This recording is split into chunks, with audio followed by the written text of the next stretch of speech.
Olá a todos, sejam bem-vindos ao programa Seu Direito em Pauta, onde você irá aprender um pouco mais sobre os seus direitos e sobre como administrar as suas finanças. Eu sou Elisiane Moreira, apresentadora, advogada e educadora financeira.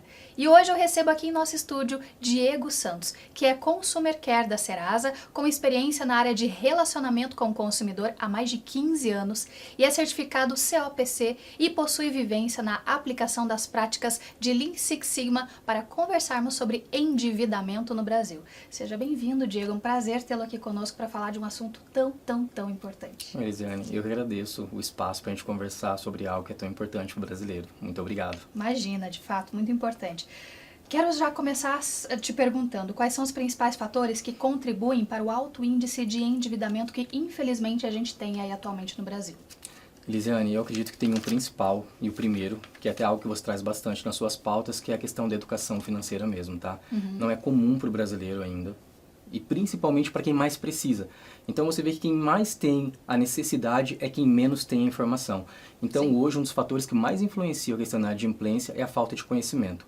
Lógico que tem toda uma questão social. Nós somos um país muito grande. Claro. Nós temos uma discrepância muito grande na questão de distribuição de renda, mas hoje a falta de conhecimento faz com que isso se agrave muito. Então, o principal motivo que faz com que as pessoas entrem na inadimplência é a falta de conhecimento e por ser esse tabu de não se falar sobre dinheiro desde a infância, de não conversar da importância de discutir e entender como funciona o dinheiro, faz com que as pessoas acabem se endividando. Até mesmo a falta de educação financeira na escola, de fato, gerou essa cilada na vida financeira das pessoas, né, Diego? Muito. Então, assim, imagina, na escola nós não temos essa informação. A gente acha que talvez isso não é assunto para criança. Mas aí os adolescentes passam a não ter noção do dinheiro também. E a gente acaba chegando na vida adulta sem ferramental nenhum para conseguir entender o dinheiro, como ele funciona, as relações de consumo, quais são os nossos direitos, mas também os nossos deveres. E aí culmina nisso que a gente vê, que é uma inadimplência no país, para você ter uma ideia, mais de 44% da população adulta está inadimplente nesse momento. Então a gente fala que nós estamos chegando a 73 milhões de brasileiros endividados. E isso aí vai somando uma coisa com a outra, o impacto na vida das pessoas é muito grande. Porque quando a gente olha pelo foco do endividamento, às vezes a gente pensa só na esfera do dinheiro. Mas isso impacta a vida emocional das pessoas de uma forma gigantesca, sabe, Elisiane? Assim, não é só o dinheiro por si só, mas o emocional das pessoas é muito impactado com isso também. Aí relacionamentos ficam prejudicados, marido e mulher, filhos e tudo mais, até mesmo no trabalho as pessoas muitas vezes não conseguem dar o seu máximo ou o seu melhor porque estão preocupadas com a questão financeira, não dormem bem, enfim, acarreta uma série de consequências, né, Diego? É muito interessante você trazer isso, porque um dos fatores que mais impacta imagina a pessoa já está devendo, inadimplente, e ela perde o poder de concentração. Então o impacto dela vem no trabalho, porque ela não consegue se concentrar. Se ela está em período de estudo ainda, isso impacta no estudo para ela também. Muitas vezes acaba ocasionando uma demissão. E dentro de casa, que é onde o brasileiro encontra o suporte, porque para o brasileiro essa questão do pilar familiar é muito forte, e é onde ele busca esse apoio, acaba atrapalhando as relações também. Então tem relação direta com a questão de divórcio, tem relação direta com a questão das pessoas muitas vezes saírem do círculo social dela e acabando ficando um pouco mais retraído do impacto emocional por conta do endividamento. Então é uma soma de fatores que vai impactando a vida da pessoa e acaba tornando mais difícil para ela conseguir achar uma solução. Sair disso. Sim. Perfeito. Como que o endividamento das famílias brasileiras tem evoluído ao longo dos anos e qual é a situação atual? Acho que a gente já falou um pouquinho, mas vamos nos aprofundar mais sobre isso. Qual é a situação atual aí da família? Eu acho que esse momento no país, ele é um momento crítico por si só, porque a gente começa o ano, então vem IPVA, muitas vezes IPTU, renovação de escola para quem paga escola para as crianças, matrícula e tudo mais. Então isso por si só já faz um momento um pouco difícil. Sem contar que a gente vem do final de ano, que é onde as pessoas aumentam um pouco os gastos. Sim, consomem mais. Isso, consomem mais. E às vezes a pessoa fica naquela ilusão que ela faz conta mental de que as coisas vão dar. Sabe, de não ir para uma planilha, de não ir para o caderno para ver, será que o dinheiro vai dar? Então chega no final do ano, as pessoas acabam gastando um pouco mais fazendo conta mensal, acreditando que vai dar, ou porque pegou um adiantamento das férias e acha que ele um 13º, um 13º, e aí chega no começo do ano a gente se depara com as maiores contas. E acaba já, além da inadimplência, parcelando. Só que aquilo que você parcela hoje, você precisa pagar amanhã. Claro. Só que as contas de amanhã também chegam. Sim. E aí tem um dado, Elisiane, que aconteceu no país e mostra o quanto é alarmante, que são as pessoas tentando parcelar dívidas que são dívidas do mês a mês, do dia a dia. Água, sabe? luz. Água, luz, a gente chama de utilities, mas são essas dívidas de consumo. Imagina que hoje você parcela ela, mês que vem ela acontece de novo. Então, quando as pessoas chegam nesse momento de começar a parcelar gastos fixos, que são aqueles para sobrevivência, é Sim. quando ela já está num momento bem difícil. Então, o momento de endividamento no país hoje, o primeiro motivo ainda são bancos, Sim. que é onde a pessoa primeiro recorre, é onde ela tem as maiores taxas de juros. Então ela É uma dívida cara, ruim. Isso, é uma dívida cara. A gente costuma falar que a pessoa, as dívidas dela, normalmente, ela sobe de elevador e para descer de escada. Nossa, Então, isso assim, mesmo. é muito rápido, porque as taxas de juros são altas, a falta de conhecimento e a falta de acesso é muito alta também. Então a pessoa se endivida muito. Qual que é o outro passo? A pessoa não quer mais falar sobre isso. Então a pessoa começa a tocar, sabe? Ó, o que não dá, quer ela encarar o cobra. problema. Ela não quer olhar para o problema de frente e conseguir entender coisas básicas que poderiam auxiliá-la, que é quanto entra, quanto Sim. sai. Como tá a minha saúde financeira agora? Isso. Estou gastando mais do que eu recebo ou não? Porque quando a gente fala sobre saúde financeira, todo mundo acha que precisa ser um especialista, e a gente sabe que não é isso. Não. Que a pessoa precisa cuidar do básico. uma Então, assim, continha. quando você fala sobre saúde, ou quando você fala qualquer outra esfera da vida, você não está esperando que a pessoa corra uma maratona. É que a pessoa comece a andar para ela conseguir melhorar a saúde. A vida financeira, ela segue mais ou menos o mesmo sentido. Então, assim, primeiro eu olho para os meus problemas de frente, consigo entender para depois correr atrás. Então, o Brasil passa por um momento, apesar de que os economistas, e aí são especialistas falando disso, eles acreditam que o ano de 2024 existe uma tendência de queda de inadimplência. Só que a gente sabe que, assim, depende de vários fatores. Depende Sim, de taxa de de fato. juros, depende de política externa. Então, são vários fatores e a gente ficar contando com esses fatores é um motivo de impacto também. Por isso que é importante que a pessoa tente pegar as rédeas e entender como que está a vida financeira A sua dela. própria situação, Isso né? mesmo. Perfeito. Diego, quais são os tipos mais comuns de dívidas enfrentadas aí pelos brasileiros atualmente? A gente fala um pouquinho de água e luz, o que assusta realmente, a questão Sim. dos bancos também, mas Sim. quais são as outras dívidas mais comuns aí? Banco ainda, ele, para você ter uma ideia da representatividade, ainda representa perto da casa de uns 32%. É bastante coisa. É bastante coisa. E é cartão Um de banco. crédito, é cheque especial? Cartão de dívidas crédito, mais cheque caras especial. ainda? Isso, e inclusive, Lisiane, é onde eles tentam pagar primeiro para voltar a ter um pouco de crédito. Para gastar mais. Para gastar mais. Então, onde a pessoa tenta suprir, normalmente a necessidade dela é, eu pago o cartão, pago o que eu estou devendo para o banco, para conseguir ter acesso a algum tipo de crédito novamente. Porque Sim. conforme a pessoa vai se endividando, uma outra coisa que acontece é, a restrição do crédito para ela fica cada vez maior. O score acaba O score acaba reduzindo impactando. E, tudo mais, E quando você imagina isso para uma pessoa individual é uma coisa. Quando você imagina para 73 milhões de brasileiros, isso afeta o risco de crédito também. Sim. Então as políticas de crédito se tornam mais restritivas. Mas falando a respeito das dívidas, de fato, cartão ainda é o principal. Cartões e bancos. Num segundo momento tem as contas do dia a dia. E isso entra o varejo também. E você percebe que são todas coisas básicas do dia a dia para a pessoa viver. Então assim, nós estamos falando que são as contas de luz e água. Varejo muito voltado para roupa, vestimento do que ela precisa em si. Mas tem uma outra questão que são as securitizadoras também, que são aquelas empresas que não são bancos, Sim. mas que fornecem algum tipo de crédito. Então isso já aparece, dependendo do mês, em segundo ou terceiro lugar, como sendo o maior motivo das dívidas do brasileiro. Entendi, perfeito. Qual é a relação, Diego, entre o endividamento e a saúde financeira? Acho que é uma relação direta, de fato, mas como que você relaciona esses dois pontos? Mas é um ponto bem importante essa pergunta sua, porque de fato elas estão relacionadas diretamente, mas imagina que a falta de educação financeira, ela só impacta mais. Às vezes a pessoa pensa, mas a pessoa ficou inadimplente por falta de dinheiro. Acontece, situações atípicas acontecem. E uma coisa importante da gente ressaltar aqui também, que assim, o brasileiro é um povo bem honesto, tá? Muito honesto mesmo. Quando você vai entender a história das pessoas que estão passando pela inadimplência, são dificuldades.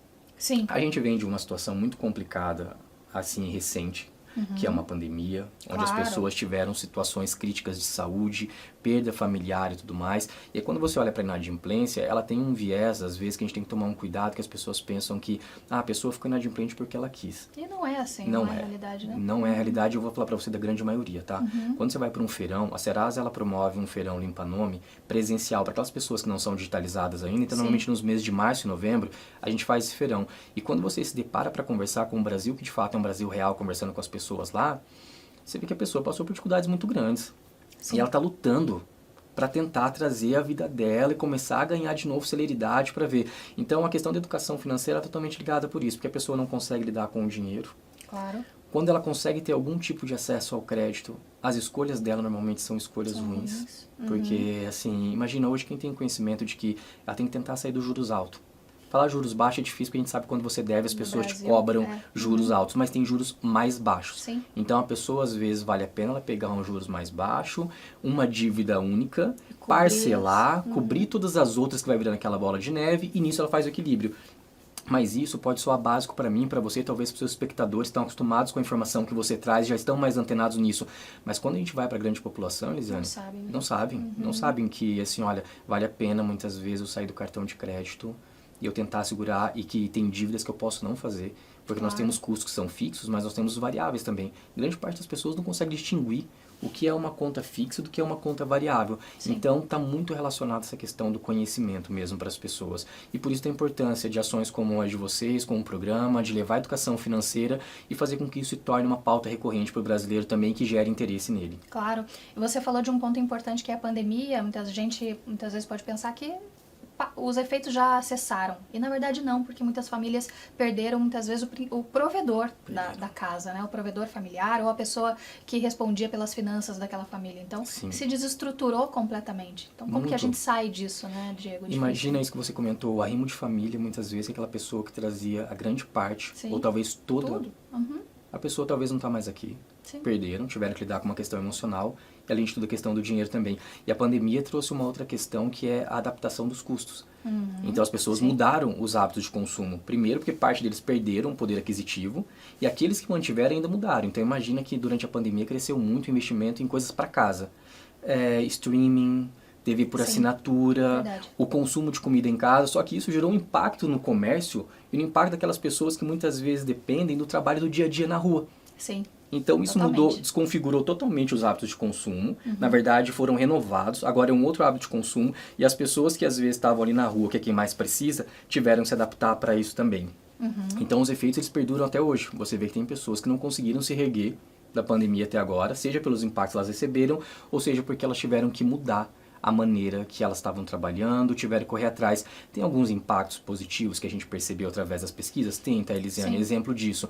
O brasileiro ele começou a estar mais propício para o empreendedorismo. Então a pessoa não tinha para onde correr. Ela teve que criar uma outra forma ou buscar novos meios de gerar receita. Esse é um ponto positivo. Só que imagina o seguinte, é um ponto positivo gerado pela dor. Então a pessoa também tem que lidar com tudo aquilo que gerou impacto para ela. Então a gente ainda percebe os resquícios, tanto que quando a gente acompanha de 2021 para agora, 2024, comecinho, e nós fizemos uma pesquisa lá nos meses de fevereiro de 2021 e fevereiro de 2022, o impacto da pandemia foi gigantesco, a gente percebe no percentual de inadimplência que não cai. Então, assim, são pequenas variações quando você olha de um mês para o outro, 0,11, 0,20 de queda, mas no geral não cai. É crescimento. Então, assim, chegando a 73 milhões agora, 72,9 para ser mais exato, de brasileiros inadimplentes. Uau! É um problema, é um assunto muito relevante. Eu tenho certeza que você quer saber mais sobre esse assunto, eu também quero. A nossa conversa realmente está muito interessante. Inclusive, a repórter Isabelle Almeida tem informações e dados muito relevantes aí sobre esse assunto. E já é no próximo bloco. O programa Seu Direito em Pauta volta já.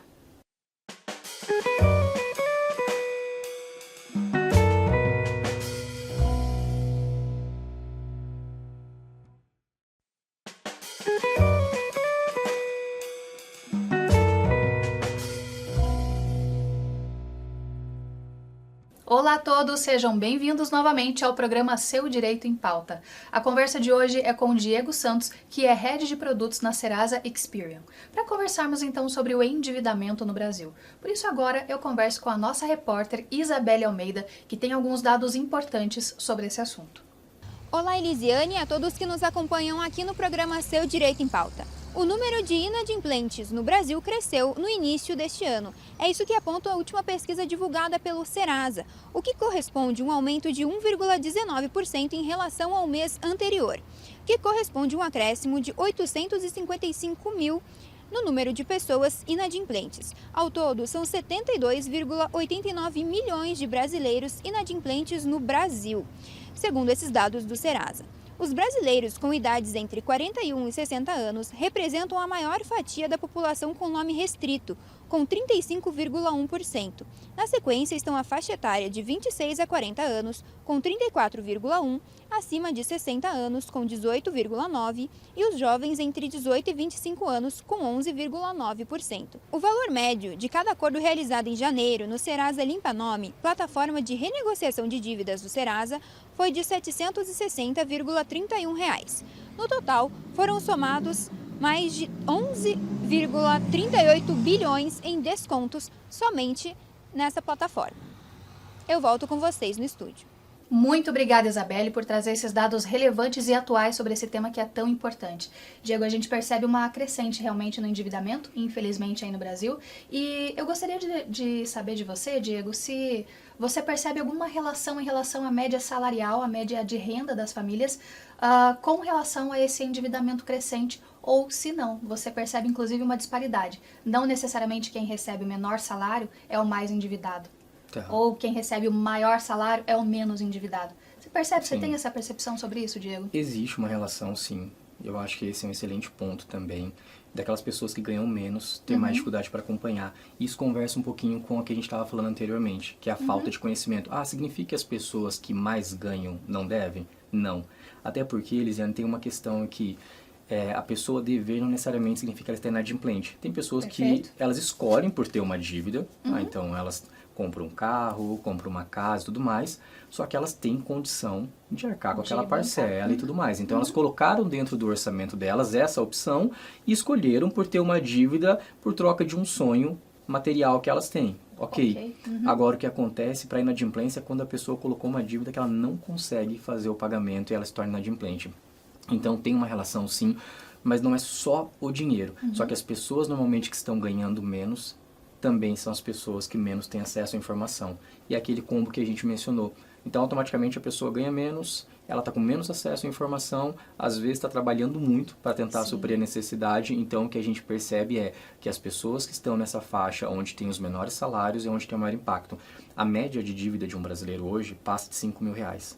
R$5.100. É muito alto. Dinheiro. É muito dinheiro. Caramba. Então, você imagina que uma pessoa que está ganhando um salário mínimo, ou próximo disso, e que é a realidade de grande parte da população, ela tem R$5.000 de dívida, para ela conseguir se organizar e voltar a ter acesso ao crédito ou sair da inadimplência é um desafio muito grande. Sim. A média das negociações que os consumidores fazem com a Serasa gira em torno de R$711. Então tem uma faixa de desconto muito legal, com descontos chegando até 99%. E na plataforma da Serasa são mais de 510 milhões de dívidas disponíveis para os brasileiros negociarem. Então, quando a pessoa começa a se atentar para isso e olhar para as iniciativas, até mesmo como a iniciativa do governo, que foi o próprio Desenrola, e não perde essas oportunidades, essa é uma chance que ele tem de conseguir quitar as suas dívidas. De recomeçar, né, De Diego? recomeçar. De Perfeito. começar de ter um novo começo mesmo. Perfeito. Você percebe alguma relação também com relação à faixa etária dos mais ou menos endividados, Diego? Sim, essa tem uma relação direta, tá? Nas pesquisas que a gente faz, o mapa inadimplência, hoje a faixa etária que mais tem dívidas são as pessoas a partir de 41 anos. Então, de 41 até 60 é a faixa etária que representa 30% das dívidas no país. É muita coisa. Muita coisa. Depois, seguidos deles, as pessoas de 26 até 40. Então tem esse corte de 26 a 40 em segundo lugar, depois de 41 até 60 e em terceiro lugar as pessoas acima de 60. Então os jovens que estão entrando no mercado de trabalho são ainda quem tem o menor percentual de dívidas, mas a maior dívida de fato é naquela população ativa financeiramente, que são as pessoas entre 41 até 60 anos. Em terceiro lugar, figurando os aposentados, então, Os né, aposentados. Diego? Você vê relação direta com o plano de previdência que a gente tem aí, o INSS atualmente, que talvez não supra as necessidades dessas pessoas e talvez exija um planejamento prévio para aposentadoria? Eles sem dúvidas, tá? Hoje, grande parte das pessoas que chegam nessa parte da aposentadoria, o que eles têm de dinheiro não é o suficiente para suprir as necessidades. Sim. E se a pessoa não se organizou, a pessoa normalmente está passando por dificuldades financeiras. E tem um segundo pilar ainda, tá? Que normalmente essas pessoas elas têm algum tipo de crédito facilitado através dos consignados. Consignados, sim. Que também pode ser assim uma ajuda no momento de sufoco, mas pode ser uma cilada no momento em que a pessoa cede o nome dela para alguém também. E na realidade do brasileiro, a gente percebe que os nomes, às vezes, eles são compartilhados entre a família, Lisiane. Então, quando você vai conversar com um idoso e entender um pouco da realidade dele, às vezes a dívida nem foi ele que fez. Então, Sim. ele cedeu para alguém da família que tinha necessidade e faz com que aí ele já tenha um valor baixo de renda através da aposentadoria. Sim. Parte deles já não estão mais produzindo, então não tem uma outra fonte de renda para aumentar. Um custo de vida mais alto. Um custo de vida mais Nesse alto, momento. seja através de remédio, porque nesse momento da Sim. vida, muitas vezes a pessoa está dependendo de remédio, ela tem uma necessidade maior, e é o que dificulta também. Mas a gente percebe que tem uma relação direta com o não preparo para chegar na parte idosa da vida, ou também a maneira com que lida com o dinheiro, mesmo estando nessa faixa etária. Perfeito. Diego, a gente falou muito do problema, eu acho interessante a gente também falar da solução. Quais Sim. são as medidas que podem ser adotadas aí para a gente prevenir ou reduzir o endividamento das famílias brasileiras? Elisiane, falando especificamente para o seu público, para as pessoas que estão nos assistindo aqui, a primeira coisa que eu diria é não negligencie o básico. Perfeito. A negligência com o básico é o que faz as pessoas ficarem assim. Então eu acompanho você no que você traz através das redes sociais, através do programa, a questão de que, cara, assim, você precisa olhar para aquilo que acontece no seu dia a dia. Então, ninguém está falando que a pessoa precisa começar com um perfil de investidor, Claro. que você precisa entender sobre ações. Não é isso. Educação financeira que nós estamos falando é a pessoa conseguir entender quanto entra de dinheiro e o quanto sai. E aí, às vezes, eu percebo que talvez as pessoas não dão a atenção devida de quanto a educação pode mudar a vida de uma pessoa. A educação é transformadora. Então, a Sim. pessoa entender como as coisas funcionam, por mais básico que seja, vai levar ela para um outro patamar. Então, para mudar, e a Serasa acredita nisso, é através de educação. Sim. Tanto que o nosso projeto ele é pautado nisso. Hoje a Serasa ela tem todo um ecossistema que vai desde monitorar o score do consumidor, para conseguir entender e ter um parâmetro de vida financeira, até um canal no YouTube, que é um dos mais vistos, que é o Serasa Ensina. E lá a gente coloca coisas super simples para o consumidor conseguir entender como funciona a taxa de juros, ou o que ele está pagando, o que são esses códigos que aparecem em uma fatura de crédito, que muitas vezes a pessoa não está habituada a fazer isso. O que eu acredito, que nós acreditamos como projeto é educação financeira, para que as pessoas comecem a mudar. Só que como a educação financeira ela começa a ficar disponível, às vezes eu percebo que as pessoas não dão a ela o devido valor. O valor. Perfeito. Porque imagina, hoje o que nós temos de site, de educadores financeiros, de artigos, conhecimento nós temos à disposição. Sim. Agora basta a pessoa parar um pouquinho, olhar. Então eu acredito que vai fazer diferença na vida da pessoa, não é só o ganhar mais, mas é ela escolher como ela gasta o dinheiro dela e para isso ela precisa conseguir entender como funciona o dinheiro. Perfeito, perfeito. Diego, quais são as opções disponíveis para quem está endividado e busca regularizar a sua situação financeira? Legal. Hoje, a Serasa disponibiliza uma plataforma, ela fica disponível o ano inteiro, Perfeito. tá? Que é o Serasa Limpa Nome. Então ele vai entrar serasa.com.br/limpa nome e lá ele consegue fazer um cadastro, leva 3 minutos. E lembrando que todos esses serviços disponibilizados pela Serasa são gratuitos, tá, Lisane? Então o consumidor em si não paga para isso, ele consegue fazer o cadastro. Nós temos uma base de cadastro no MEI que a gente tem mais 84 milhões de brasileiros que acessam.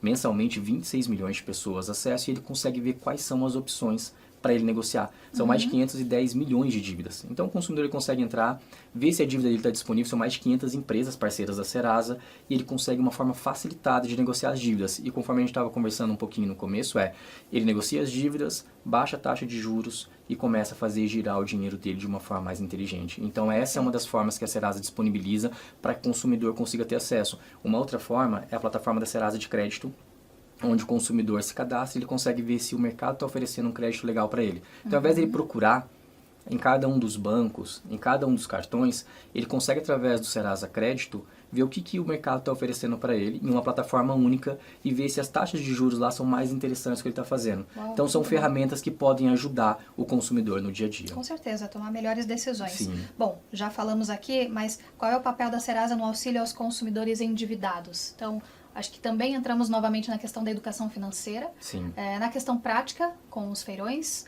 com os sites, e acho que também é interessante a gente trazer como que essas pessoas evitam esses golpes que infelizmente aí permeiam essas relações de pagamento de boleto e tudo Sim. mais pela internet, né, Diego? E isso tem se tornado cada vez mais recorrente, infelizmente, Sim. porque tem popularizado cada vez mais a questão do acesso à internet, os aplicativos e os próprios aplicativos de conversa, que é hoje o grande foco dos fraudadores através de engenharia social, são através de aplicativos de conversa, tá? Verdade. O que a gente traz para os consumidores? Primeiro, sempre olhe os canais oficiais, independente de ser só Serasa. Se você está pensando em negociar com uma empresa, vê se aquele canal é um canal oficial. Mas, Diego, como que eu vejo se é um canal oficial ou não? Normalmente eu vou consultar o site da empresa e lá vai estar disponível. Sim. A questão de uma conta verificada, que é aquela conta que tem aquele tiquezinho verde, que você sabe se é um canal de comunicação válido da empresa ou não. E o primeiro passo, e também assim, tomar cuidado com aquelas ofertas, Lisiane, que parece que vai resolver a vida da Milagrosas. pessoa. Isso, o melhor termo é esse. Então você vê que as pessoas, às vezes, por um excesso de confiança, tem uma oferta milagrosa e cai numa questão dessa. E como que a Serasa vem se preparando para oferecer esse suporte para o brasileiro? Seja através do nosso ecossistema de negociação, como você mencionou, nós temos o site. Uma outra coisa que a Serasa implementou é a parceria com os Correios. Então, para aqueles consumidores que não são digitalizados, e essa é uma realidade, parte da nossa população ainda, ele pode ir até uma agência dos Correios. Em qualquer agência ele consegue consultar se tem uma dívida para ele negociar através da Serasa ou não. Essa é uma forma de facilitar. E através dos nossos canais, nós temos desde o site da Serasa, que é o serasa.com.br, e nós temos também o WhatsApp com os números para atendimento oficiais da Serasa. Essa é uma forma de a gente tentar ajudar a população. São mais de 500 empresas parceiras da Serasa e todas elas disponíveis na plataforma do Limpa Nome para que o consumidor consiga negociar suas dívidas. Perfeito. E Correios, a agência do Correio, a gente tem em qualquer cidade do Brasil. Então, Sim. essa estratégia da Serasa é muito, muito efetiva, né? E foi uma forma muito legal da gente conseguir chegar nessa população, porque como a gente faz aquele feirão Limpa Nome presencial, Sim. mas eles são em períodos muito marcados. Então, março, normalmente, e novembro. E a gente faz nas grandes capitais, que é onde a gente consegue atender o maior número da população. Claro. Só que a gente queria encontrar um caminho para que a gente pudesse chegar em regiões menores e naquelas pessoas que não estão digitalizadas. E os Correios foi uma saída. Então, qualquer agência do Correio, como você mencionou, por menor Sim. que seja, se o consumidor chegar lá, ele pode falar, eu quero verificar se tem alguma dívida na plataforma da Serasa para negociar, e ele consegue fazer a negociação, sair com um boleto, se ele quiser, consegue pagar no Pix hoje em dia,